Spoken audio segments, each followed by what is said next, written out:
joy lives. In facing that devil, that you can fail, but you can get up. And the key is, you see it in sports very visibly. Michael Jordan, now in the NBA Warriors, Michael Jordan said, "I missed more than 9,000 shots in my career. I have lost almost 300 games, and on 26 occasions, I've been entrusted to take the game-winning shot, and I missed. And that's why I succeeded." You know, the idea of being able to do that is what differentiates us from the people that are left behind. I don't mean the poor people left behind, the people that are competitors. How do we out-compete them? We never give up, we never give in. And that's a really simple mantra to say. But if you really recognize it, when you have that feeling in your stomach, not your head, that feeling in the pit of your stomach or in your throat, that means success is lurking, not just fear of failure. Success is lurking. That's where the opportunity lives. It lives in that horizon. And so, what is success? Well, for every one of you, it's different. For the charities that you talked about, it's different. For the age groups, it's different. Think about it all through your life. Success has always been different. At 5, certainly success was just not peeing in your pants. At 11, success was having friends. At 16, a driver's license. You know, at 21, great sex. At 35, money. At 50, this kind of money. At 65, any kind of sex. At 75, keeping a driver's license. At 80s, having friends. So it's always different. Oh yes, and 85 is not peeing in your pants. As you see, people move from businesses to charities, to all kinds of government, to all kinds of different businesses, and yet they're successful. What are they moving across those sectors? What is the element that they're moving in these different environments that allows them to succeed in a completely different discipline? What is it? And I've always wondered, and I learned from my experience, there's a lot of folks that have great aptitude. They have terrific aptitude. They can do something really well. But a lot of people competing in that area are doing it very well. So I wondered, is it just aptitude? Is it just the aptitude? We've all had people walk into our offices, or in our sports fields, or in our businesses that have great aptitude. And yet we hesitate. We don't want to hire them. We don't want to be our partner. We don't want to invest in them. Why? What is the other element in the equation that must be a catalyst for all this? Well, it's attitude. Attitude puts aptitude on steroids. Attitude is the key element. And you all know it. Anytime somebody walks into your office with a proposition, a partner, an associate, a colleague, a competitor, a government official, anything, and you look at them, in that first moment, you get whether they're really authentic. Is that authenticity shining through? Are their feet, I should say, heart, feet, wallet, and tongue going the same direction? We make that decision 1 millisecond before we hear the first word spoken, whatever their proposition is. Are they authentic? And you know it, you intuit it. So the idea is, why do we think that's so important? Because reason is, we're wired that way. We're wired before language to make an opinion, a value judgment, take a chance by just feeling the person, getting them. Now, that doesn't mean the facts, data, analytics, proof of process isn't important. They are. But they sit on that bed of authenticity. They sit on that bed. And when you see somebody that has great attitude, really attitude, and is in state, you then see somebody you lean forward to. You're not distracted. They get your attention. So your path of success, my path of success, was built on a constant bed of failure. It was always, something failed, didn't work. But I got up and tried it again. And I think that's been my secret, because I'm not extraordinarily educated. I'm very well educated. I'm not extraordinarily brilliant. But I just always was dyslexic. I thought no meant on. And so I just kept going. And I just always felt that way. 6 months later, I left Sony. After a bunch of years of pulling down the venture with Sony. And a fellow came to me and said, let's buy the Miami Heat. I said, Miami Heat? Oh, that sounds good basketball team. So we went, this fellow was a head of Pacific Capital, and Pat Riley, who was then the coach of the New York Knicks. And I said, let's go. So we started negotiating. Went to Miami. 5 hours to Miami, back and forth, 6 days, 6 times, 7 times, 8 times. About the 9th time, I said, Gary, my partner, I said, I'm going to just buy floor seats. I mean, I'm exhausted. I'm exhausted. You know? We got all the way to the end. We made the deal with those 2 guys, Chappelle and Cunningham. Does that sound familiar name, Cunningham? Right, he was the 2 owners of the Heat. We made the deal, and somebody comes to the office after the deal's made and goes, there's one thing, we have one small thing. When everybody says one small thing, you know that's the code for you're in trouble. One small thing, Ted Arrington, who was Mickey Arrington's father, owns Carnival Cruise Lines, they have 19.9% of the heat. And they have the right to match and take the thing up. But they won't do it. He's not even interested in basketball. Yeah. Because he brought it in, that went. That went to Miami, that was gone. Then, I thought to myself, oh my God, I got to do something different. I love sports, I love movies, I was making tons of movies. And I said, okay, I don't know what to do. So, a guy walks into my office and says, why don't you buy this fellow from California, buy a single A team in Palm Springs for the Angels.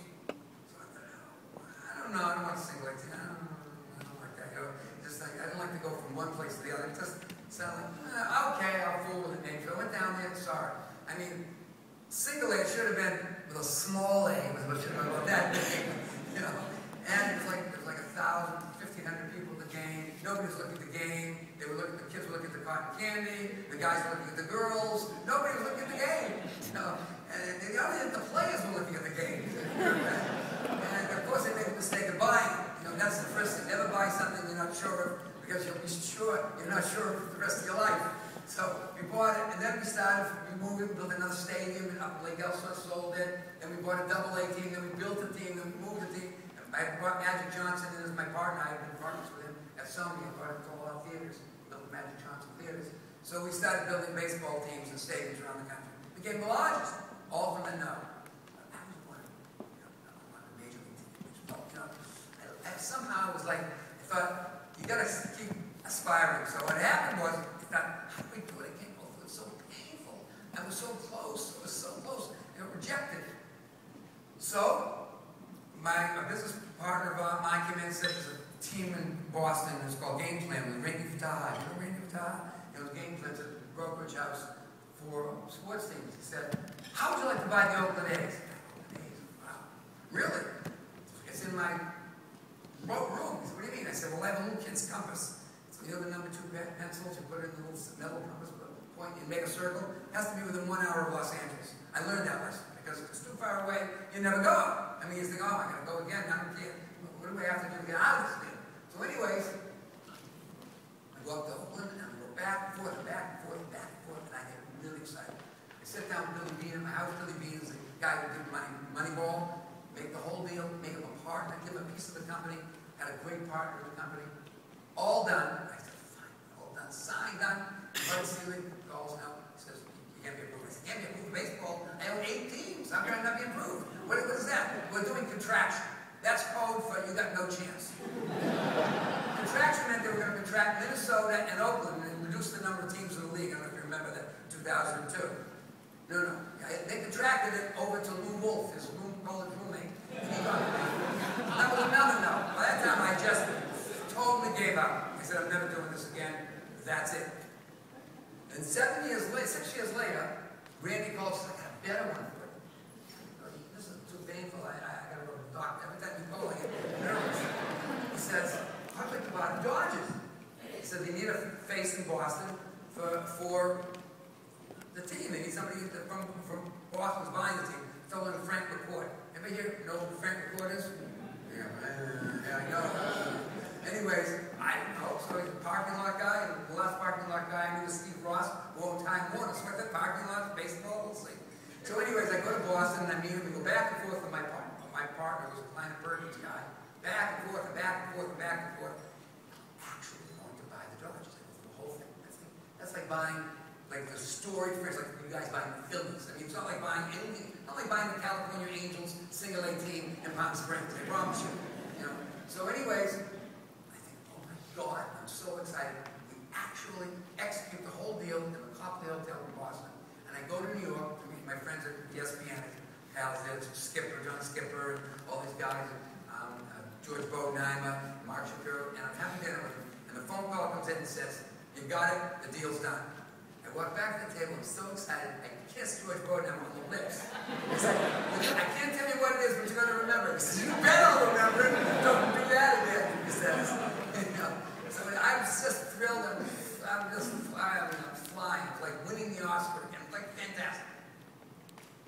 Yeah. So the next day, 2 days later, Joe and I have to go back to Boston to meet with Frank. We want to meet to discuss some stuff. Joe goes up to the room, sitting in the lobby. Joe goes up, comes down, whiter than this white paper. I mean, white. Like, I won't believe this, he says. You won't believe it, he says. He says, I'll believe anything. Tell me. He says, we're the only ones putting the money in. He says, I don't have time for it. I can't put the money in. Oh, I can't put the money in. We're the only ones who put the money in. I don't know what to do. Now he wants to see you. So I go upstairs and he says, well, you know, I said, well, I'm happy to be your partner, but I want you to know how much I'd like to be the president of the business. I said, do you have a lot of experience? No experience. Please come in. Jamie McCourt, his wife, comes in. I knew that 3 on the pillow was going to be very crowded at night.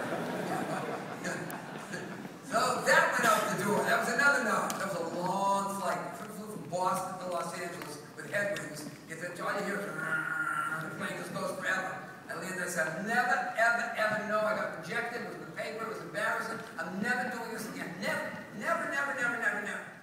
Those relationships, all the sports business involved relationships. We were talking about the team. You can't get a person to come to a game once every year and really build an audience. You can't do it with movies, you can't do it with Starbucks, you can't do it with anything. You can't build it with a small group of people. You have to bet on relationships. They're enduring. And you coach these young people that come into the classroom and tell them that as you do that, what you do, you build that reputational value and it goes with you. It's a side of your product. Not aiming for transactions and aiming for relationships is the element that makes it enduring, that makes your reputational value really valuable in the marketplace, for whatever business you're in.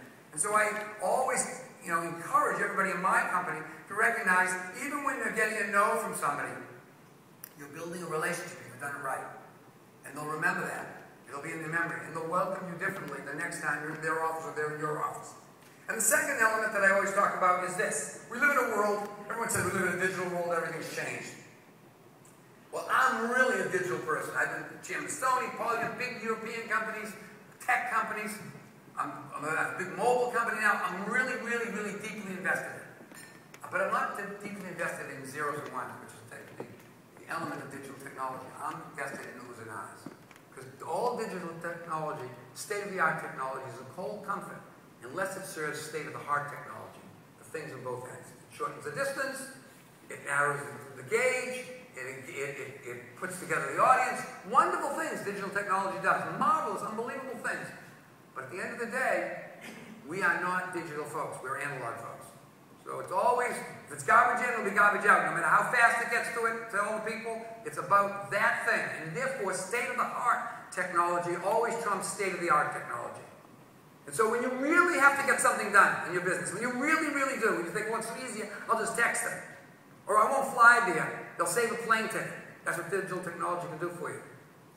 But it can't do the same thing as breathing the same air, being in the same room, looking at those people face to face, and being with them. They get you that way. And there's a simple reason. That's the way you're wired. It's in your DNA. It's in your DNA that way. That's 200,000 years of training against a millisecond of digital technology. So when the chips are down, those are things you'll ask anybody. You ask the head of YouTube, ask the head of Google, ask them all. I know them all. They'll all tell you the same thing. When I really do, everything depends upon it. You got to get in the same room, breathe the same air, feel the cloth, touch them. No. Because you're building that relationship, which is building that ether of that experience. And therefore, the world has changed too. Because now the world is no longer a monologue. The world today is a dialogue. So you have to recognize that digital technology has changed the way you behave. So you have to create an interactive environment, even in the room face to face. So we watch that, we look at that. So I coach the folks in my school and my companies to recognize that you must engage the people in your group, your employees, your partners, the government people, in a way so that they own your offering, that they own it, they metabolize it. They have to participate to metabolize it. If they don't participate, they don't get it. If they don't get it, you don't get it. So that's one of the things I really learned in 40 years of business, in all these enterprises. It's really still vitally important, and it will remain vitally important as long as you are made of tissue and not silicone. And I think it's crucial to always recognize the fact, yes, you can have efficiencies. You can save a plane ticket. Yes, you can do Cisco telepresence and be in the same room with somebody in Paris. But if your whole business depends upon it, you're a damn fool if you don't get on the plane, fly over there, or then bring them over here and sit in the room and spend time with them. Because they will get you. And when the chips are down real tough, that's when they'll really need to have got you and trust you. And that relationship will shine through. So it's really, really crucial. So, I'm in the emotional transportation business. You asked, I like to move people emotionally in sports and movies and television and all things that I do. But the truth is, the secret sauce that works across all businesses is to recognize the tools that got us here over 200,000 years. The tools that got us here. The ability to socially engage. And Facebook didn't create that. Our ancestors did. We weren't as smart, we weren't as fast as a cheetah or as big as a rhinoceros or as tough as an elephant back then, hundreds of thousands of years ago. So how do we get from, look at us, how do we get to the top of the food chain? Now we did, we developed technology, and what's called language. Why? The reason. So that we can work together, so as you socially cohesive, so we can put together the rules, tactics, strategies, and outsmart those predators and climb to the top of the food chain. You're wired that way. For your success and joy, just as we got here for that success and joy. So my point is, don't abandon it. Trust yourself to really be able to connect with people, not just contact people. And digital technology allows you to contact people, but it really doesn't allow you to connect. Don't surrender the necessity of your humanness in connecting in any business you're in. In any business you're in. So does that make me a consultant? So I go around, you're a consultant, you're a consultant, I'm not a consultant. I think that's not what I am. I'm really a storyteller, so I'll leave you with this message. You make your own decision. A young herdsman tends his flock of sheep in a big rolling field. Sheep all over, there's more sheep you can ever imagine. And out of the dust, when the hills come to 500 SL, all tinted black windows, it rolls out near the shepherd, and he rolls down the window, and he looks out, and he turns to the shepherd, he says, "Hey you, if I can tell you exactly how many sheep you have in these fields all over here, will you give me one of them?" The shepherd looks at him and scoffs and says, "No way. Like you're going to be able to tell him." "Sure, why not?" At which point the man steps out of the car, 29-year-old yuppie, takes off his Dolce & Gabbana jacket, his Prada glasses, his Gucci hat, his special shoes, lays them on the seat, looks around, whips out his Sony notebook, pad, searches for a special site, which searches for another site to take an exact picture from the sky, a satellite, which is then sent to a Hamburg processing plant to get the analytics, which is then sent to another plant and downloaded to his PDA, which then he gets a full color printout, a little mini HP printer of the sky. He pulls out, he looks at the shepherd and says, "You got exactly 1,586. The shepherd says, "Oh, lovely. That's not possible. That's not possible. I mean, I can't believe it. I can't believe it. Not possible. I guess you can take one." And Yappy picks up one of the animals and stuffs in the boot of the sky, about to drive off. And the shepherd says, "Whoa, whoa, whoa, whoa. If I can tell you exactly what business you're in, will you give me it back?" And there's no chance this little shepherd, this little hat, is going to be able to tell me what went in. He said, "Okay, sure, why not? You're a consultant." "Whoa," that guy says. "That's unbelievable, but how do you know?" "Well, you showed up here, though nobody called you. You want to get paid for an answer to a question I already knew the answer to, and I never asked. And you know, that's all about my business. Now give me back my dog."